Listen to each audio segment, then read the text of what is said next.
నమస్కారం అండి. రియల్ భూమి వీక్షకులకు పునఃస్వాగతం. ముందుగా నూతన సంవత్సర శుభాకాంక్షలు. నేను మీ నండూరి రవికుమార్ని. ఈరోజు ఏంటి ప్రతి వాళ్ళు చర్చిస్తున్నారు, ప్రతి వాళ్ళు ఎన్నెన్నో అపోహలకు గురవుతున్నారని చెప్పాలి. హైదరాబాద్లో రియల్ ఎస్టేట్ మార్కెట్ డమాల్ అంది. హైదరాబాద్లో చుట్టుపక్కల ఎవరు ఓపెన్ ప్లాట్స్ కొనుక్కోవట్లేదు అన్నటువంటి ఈ యొక్క సందేహాల మీద చర్చిద్దామని చెప్పి అనుకుంటున్నాను అనమాట.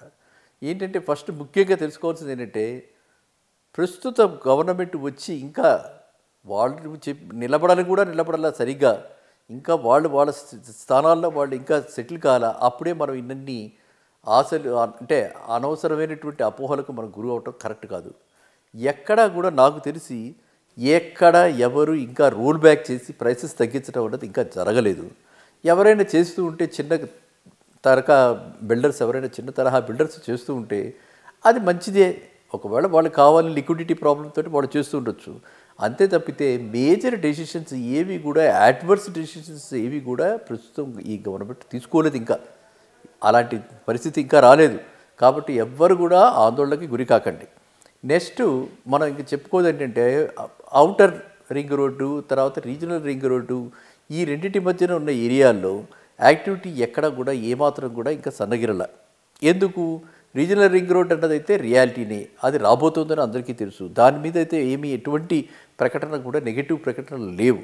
కాబట్టి రీజనల్ రింగ్ రోడ్ చుట్టుపక్కల గృహ సముదాయాలు వస్తాయి, టౌన్షిప్స్ వస్తాయి అని ఒకటైతే, రెండోది ఏంటంటే ఇంకా బాగా పెరిగిపోయినాయి. బాగా పెరిగిపోయిన తర్వాత ₹1,00,000 పెట్టి 75,000 పెట్టి ఇవాళ ఈ పరిస్థితుల్లో రిస్క్ తీసుకోవటం ఎందుకని చెప్పి చాలామంది ఏం చేస్తున్నారంటే, ఆ రీజనల్ రింగ్ రోడ్ చుట్టూ కూడా ఎకరాలలో కొనుక్కుంటున్నారు.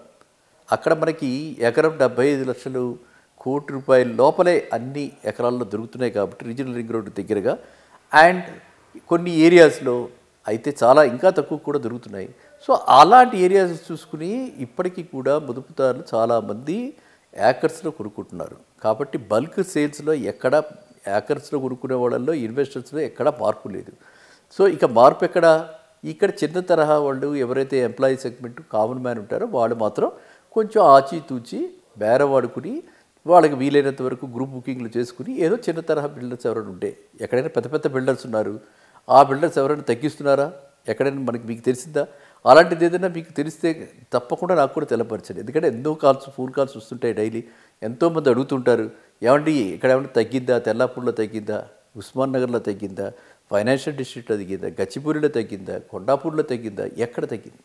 వాళ్ళందరికీ వెస్ట్ సైడ్ చాలా ఇంట్రెస్ట్ ఉన్న వాళ్ళు చాలామంది దొరుకుతుంటారు. కాబట్టి ఇన్ఫ్యాక్ట్ వాళ్ళంతా కూడా అలా ఎంక్వైరీ చేస్తుంటారు. కానీ నాకున్న సమాచారం ప్రకారంగా ఇప్పుడు ఘట్కేసరు, యాదాద్రి ఆ రోడ్డు మీద ఇదివరకే గతంలో చాలా రిసార్ట్స్ ఉన్నాయి. అండ్ అది చాలా సెరైన్ అట్మాస్ఫియరు, అది చాలా బాగుంటుంది, క్లీన్ అట్మాస్ఫియరు. అక్కడ పెద్ద ఇండస్ట్రీస్, పారిశ్రామిక ఇవి కూడా లేవు, వాడలు లేవు, అక్కడ ఇండస్ట్రియల్ ఎస్టేట్స్ లేవు. అక్కడ పొల్యూషన్ జీరో పొల్యూషన్ చెప్పుకోవచ్చు. అండ్ ఓఆర్ఆర్కి అది చాలా దగ్గరగా ఉంది. సో ఓఆర్ఆర్ దగ్గరగా ఉన్నటువంటి ఆ ఏరియాస్లో ఇన్ఫ్యాక్ట్ ఇప్పుడు రేట్లు ఇంకా పెరిగాయని, కొంచెం డిమాండ్ ఉందని కూడా, అక్కడ పెరిగిందని కూడా చెప్తున్నారు అనమాట. కాబట్టి మనం ఎటువంటి అపోహలకి, అనుమానాలకి త్రావు లేకుండా ఎవరైతే పక్కాగా అది ఎండ్ యూజర్గా, అంటే హైదరాబాద్లో ఒక ఇల్లు ఉండాలంటే మనం అందరం కూడా ఎన్నో కళ్ళగానే ఉంటాం.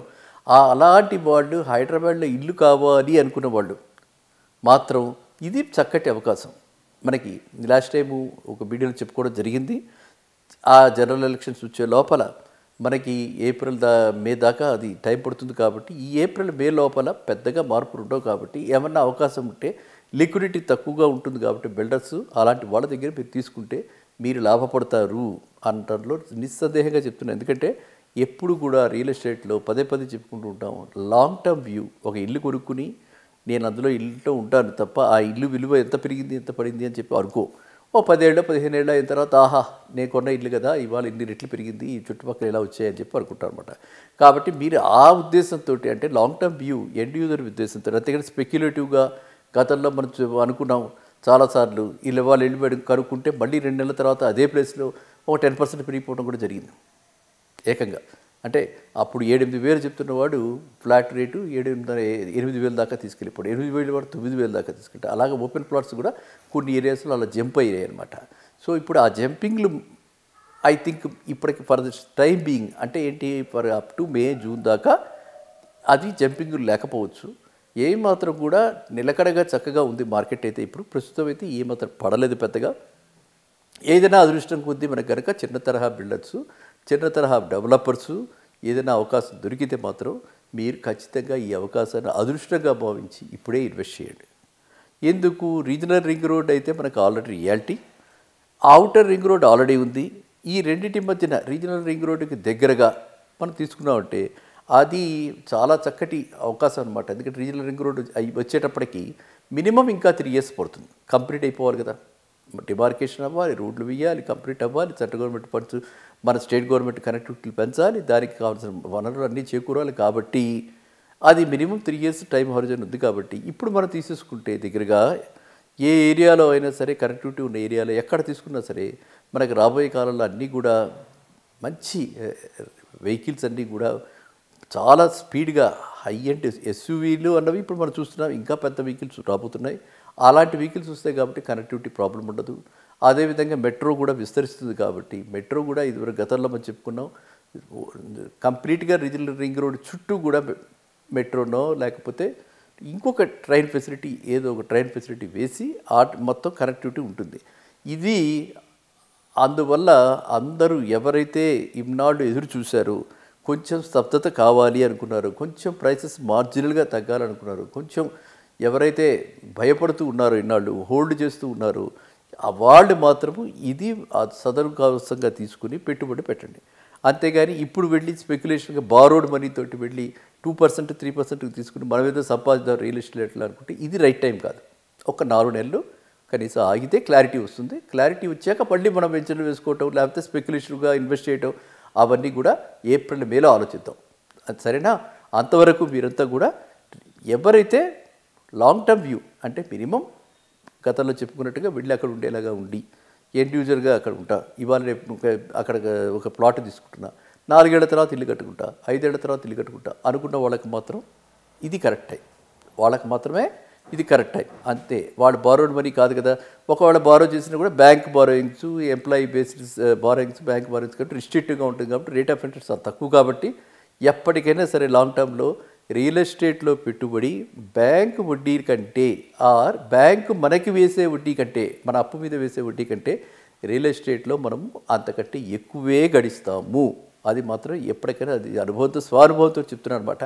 ఎందుకంటే పదే పదే అడుగుతుంటారు చాలామంది, మీరేం చేశారు ఎలా అని. నేను అట్లీస్ట్ 4-5 వెంచర్స్ బైలీన్ సర్వీస్ గ్రూప్ బుకింగ్ల కింద state bank of India employees, మా రిలేషన్స్, ఫ్రెండ్స్ వీళ్ళందరికీ చేయడం జరిగింది. కాబట్టి స్వానుభవంతో మళ్ళీ మీ అందరికీ ఇంకొకసారి చెప్తున్నది ఏంటంటే, ఇలాంటి అవకాశాలు, ఇలాంటి సమయాలు చాలా అరుదు.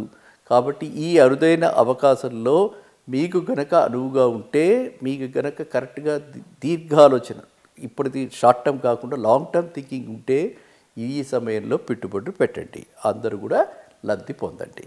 Once again happy new year to all of you. Thank you.